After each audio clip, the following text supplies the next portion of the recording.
major NFL news just happened. And I know that this isn't regarding the Raiders, but it could absolutely impact the Silver and Black who are looking for their brand new head coach. When breaking news happens, I'm going to talk about it here. It's why you should subscribe to the Raiders Report. I'm live right now here in front of about 2,000 people in the building. And you know what? I know that not everybody here is going to be able to make it live, but if the light bulb in your head went off when you saw the news that the Baltimore Ravens are moving on from Harbaugh, somebody that's been a Super Bowl winner, somebody that's been there since 2008, first thing I thought of was, holy shit, if you're the Raiders, you got to try to get Harbaugh in the building. Why? Because Mark Davis loves him, and the other big-time thing is this. Sometimes in life, you don't get second opportunities. I kick myself in the ass all the time that the Raiders chose Antonio Pierce over Harbaugh. We thought with our heart instead of our head. You can't tell me that John Harbaugh ain't a top 32 head coach in the NFL. Hell, I'd be able to make an argument he might be a top 10 head coach in the NFL. The news, though, just broke the internet. Schefter said Harbaugh is out as the Ravens head coach. And when you look at what he's done over the past few years, 18 seasons, 180, 113 record, a 13-11 postseason record. You know who he beat in the Super Bowl?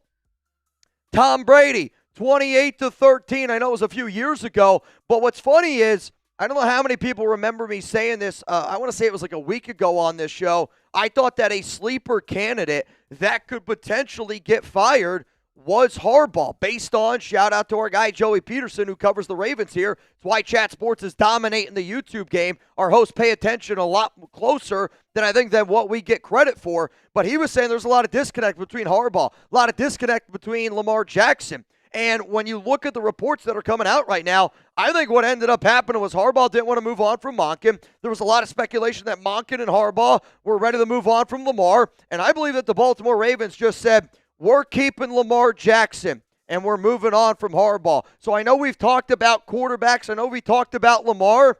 I don't think Lamar going anywhere now. The Ravens just said, we value Lamar Jackson more than we value John Harbaugh, which now I think is a good problem that we got. There's a lot of good candidates out there. I know the Raiders have requested to interview 2 coaches. We will talk about those 2 coaches here on today's show. But I want to know from all of y'all, should the Las Vegas Raiders hire John Harbaugh? This is the pinned comment. It is a massive, massive question that Tom Brady and John Spytek got to think about. Give me a yes, give me a no. My answer is going to be coming up here after this YouTube ad break. He is definitely now a top candidate for the Raiders. I'm not going to sit up here and say, yes, you absolutely positively have to hire him, because number one thing that you got to find out, who's got the best plan for the Raiders. If Jesse Minter's got the best plan that aligns with John Spytek and John Spytek and Tom Brady, you hire that guy.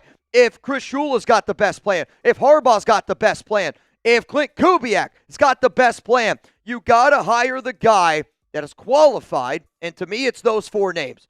Those 4 names are by far the best names that you got, but if Harbaugh wants this job, sometimes you need a little bit of a chip on your shoulder. It happened with Andy Reid when he went from Philadelphia over to Kansas City.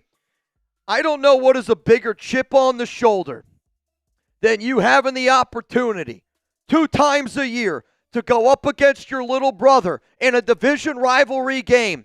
Harbaugh, if you're looking for that extra motivation at 63 years old, I think a Las Vegas Raiders home would be a great, and I mean a great home for you. I also know this. Connections matter. And I'm going to tell you, John Spytek and a little John Harbaugh connection that maybe is the cherry on top. Let's look at this report coming in here from Diana Rossini. A key pressure point in the John Harbaugh dismissal, according to those familiar with today's discussions, was his refusal to entertain any conversations about potentially moving on from offensive coordinator Todd Monken. Why I think that's interesting is that makes me wonder, is Baltimore also going to fire Todd Monken?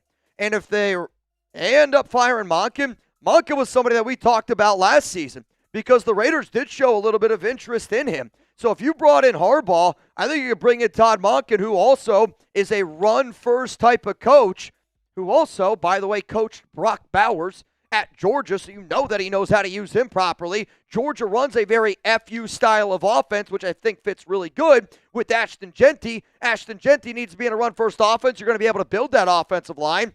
Can we attract Tyler Lindenbaum, the top offensive lineman and the top center in free agency? Maybe he wants to come on over and play with us here a little bit. But overall, when you look at this move here, Raiders fans got to be fired up because there are some interesting connections. I'm going to say one that's going to make you laugh a little bit. But before Harbaugh went over to Baltimore, he was the Philadelphia Eagles defensive backs coach in 2007. He also was the special teams coordinator, which the Raiders also need, in 1998 and 2006. The reason why I bring that up is because John Spytek, he was a member of the Philadelphia Eagles back in that time.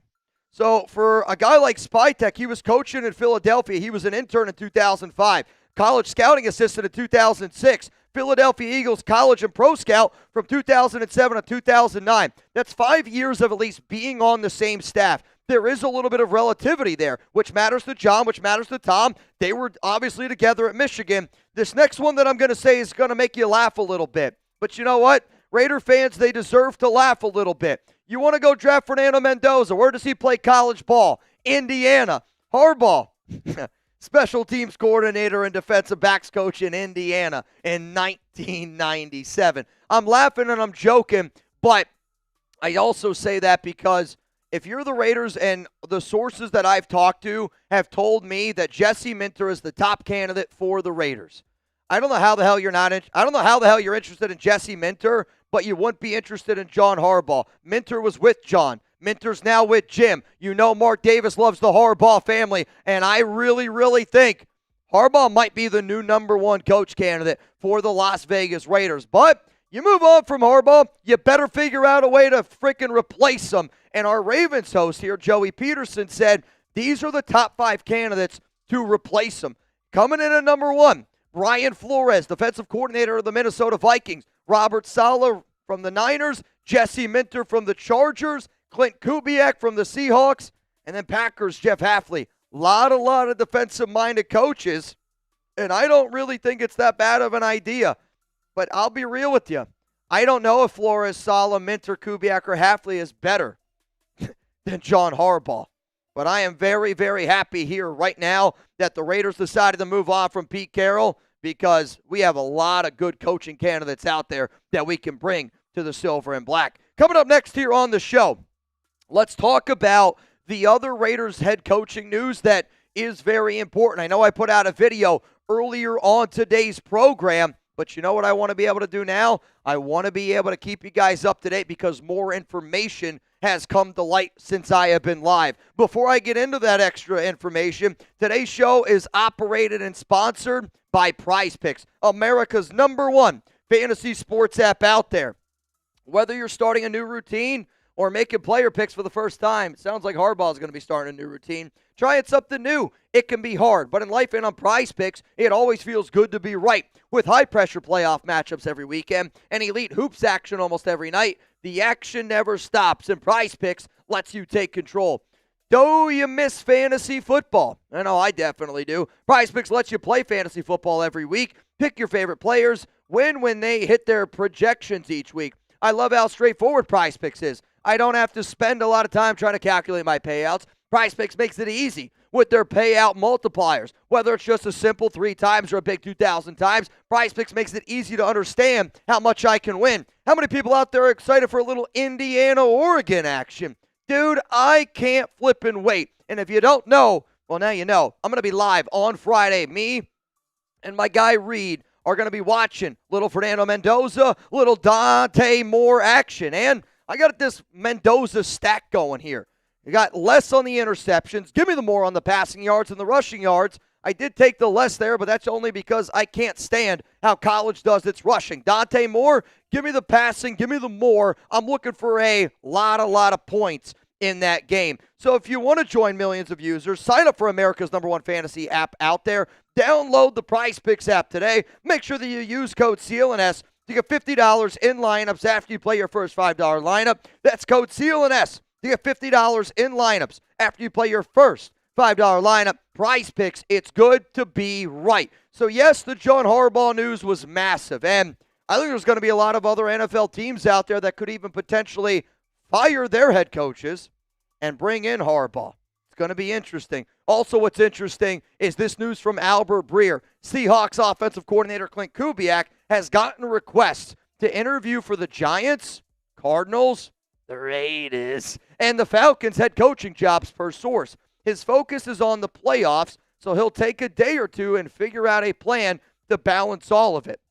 The reason why the Raiders requested to interview the two people that they did today, Clint Kubiak, Seattle Seahawks offensive coordinator, and then the other name was Denver Broncos defensive coordinator Vance Joseph, was because Seattle's the number 1 seed. The Broncos are a number 1 seed. It's a lot easier for those coaches, a lot easier for those coordinators to say, you know what, I am going to be able to come in for an interview. Yes, I am going to be able to do it. If you are in the middle of your game week, you're going to prep for your team. You're going to be able to prep for your playoff matchup. But if anybody out there has seen me talk about Kubiak, I am fired up about Kubiak, because when you think about what type of head coach you're going to bring in, it's really important to find a head coach that's going to work with what you got. And when you look at what Kubiak does from an offensive standpoint, it's a very run-heavy, it's a very take care of the football. It is a perfect recipe with the talent that we have. I don't want a guy like Josh McDaniels that says, this is the only offense I can run, and I'm going to force everybody into my offense. That doesn't make any sense. The style of offense Kubiak ran in the Saints with Derek Carr in 2024, which I know Derek Carr would be fired up to bring Kubiak in. And if you brought in Kubiak, I guarantee you this, I would do an entire Derek Carr show. If you want to see a Derek Carr show, if we get 1,000 Derek Carr comments down below, I'll freaking make one this week when I'm off. So, and, Carr kind of joked about it, but Carr looked really good with Kubiak in 2024. Then you look at the new offense that he builds. He builds an offense around Kenneth Walker, around Zach Charbonnet, around Sam Darnold to their strengths. And when you see with the Raiders, if you get Mendoza, you got a running back like Genti, you got 2 really good tight ends. Yeah, our wide receiver room needs to get a little bit better. You can add a wide receiver, maybe Rashid Shaheed, who's bounced from New Orleans, bounced to Seattle, and maybe you bring him to the Las Vegas Raiders. But Clint Kubiak, the style of offense he brings, matches already so damn well with the talent that we have. Look at this offense here. 8th in yards per game, 8th in points per game. Passing yards per game, sorry, that's on me. Rushing yards per game, I got ahead of myself. 3rd in points per game, 31st in giveaways. Not very good there. Not very good there. However, I'll say this. Who's 32? The Raiders? Probably. No, I think it's somebody else. Bottom line is this, though. I believe in Clint Kubiak. He is the number 1 offensive-minded head coach that I am interested in. And in a cycle of coaches, this is a very heavy defensive-minded year between Minter, between Saleh, between Shula, Flores, a lot of defense. If the Raiders want to go offense, I think you got to look at Clint Kubiak. But if you don't want to go with Clint Kubiak and you want to go defensive-minded head coach, I don't mind a Shula. I don't mind Jesse Minter. But based on the sources that I have talked to, how the hell are you interested in Minter and you wouldn't be interested in Harbaugh, because Minter comes from the literal Harbaugh tree. Jim and John.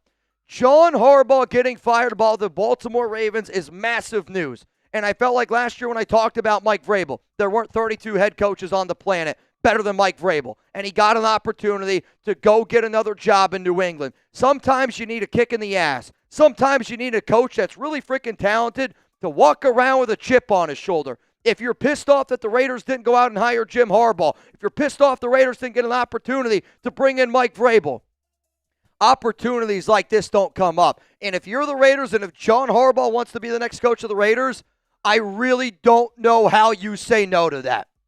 I really don't know how you say no to that. You know what I can't also figure out how you'd say no to? How would you not want to hang out with me and the team here on Friday? If you pulled up for 11 hours and 35 minutes during our Pete Carroll show, give me a Pete down below, because you guys were competing with us. We were battling it out. We're going to be live for this game. We're going to be going live 30 minutes before kickoff. A Fernando Mendoza, a Dante Moore watch party. I want points. I want electrifying quarterback play, because the better the quarterback play, the more valuable the number 1 overall pick.